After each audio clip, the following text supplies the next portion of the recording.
निश्चित रूप से आज हम आंदोलन की बात कहे हैं, जरूरत पड़ेगा तो आंदोलन करेंगे, दूसरी का बात से हम अलग रहे। हमारा पार्टी का सदस्य है क्या वो लोग? पार्टी का हमारा सदस्य है क्या? हमारा पार्टी का महामंत्री है कि उपाध्यक्ष है, कोई वरिष्ठ पदाधिकारी है? हम उनके आलोचक हैं। रामदास सोरेन जी रहे, हेमंत सोरेन जी रहे, जो भी हैं, हम उनके आलोचक हैं, हम उनके विरोधी हैं, हम उनसे असहमत हैं, उनके शत्रु नहीं हैं। हम आलोचक हैं, हम उनके विरोधी भी हैं। हमें उनके कार्यक्रमों का विरोध कर सकते हैं, हम उनके कुछ विचारों का विरोध कर सकते हैं, हम उनकी योजनाओं का विरोध कर सकते हैं, उनके क्रियाकलापों का विरोध कर सकते हैं, लेकिन इसका मतलब ये नहीं कि हम उनके शत्रु हैं। तो चूंकि राज्य का विषय है इसलिए हमने समर्थन दिया। और अगर वो इतनी डींगे हाँक रहे हैं तो 5 साल क्या गाजर मूला छील रहे थे? 5 साल से आपकी सरकार थी, मेजोरिटी की सरकार थी।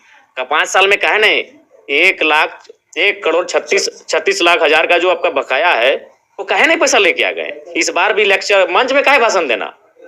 जब आप सक्षम हैं, आप सामर्थ्य हैं, आपको किसी की जरूरत नहीं है, तो काहे ले मंच में भाषण दे रहे हैं? काहे जनता के सामने आंसू बहा रहे हैं? ले आइए पैसा। 5 साल क्या कर रहे तो बोले गाजर की मूला छील रहे थे, नाचार का चटनी बना रहे थे कि पुदीना धनिया रोप रहे थे? क्या कर रहे थे 5 साल? या फिर नहीं तो फिर इस मुद्दे पर कोयला का रॉयल्टी में आपका बकाया, इस पे बहस मत कीजिए कहीं।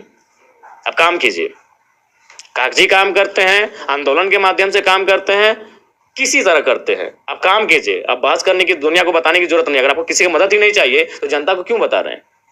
क्यों ये ड्रामा? जयराम में तो खुल के बोले थे कि जमीन बचाना है, लेकिन कोयलांचल हो या पूरे झारखंड में जो है जमीन विवादों का मामला पूरे देखने को मिल रहा है।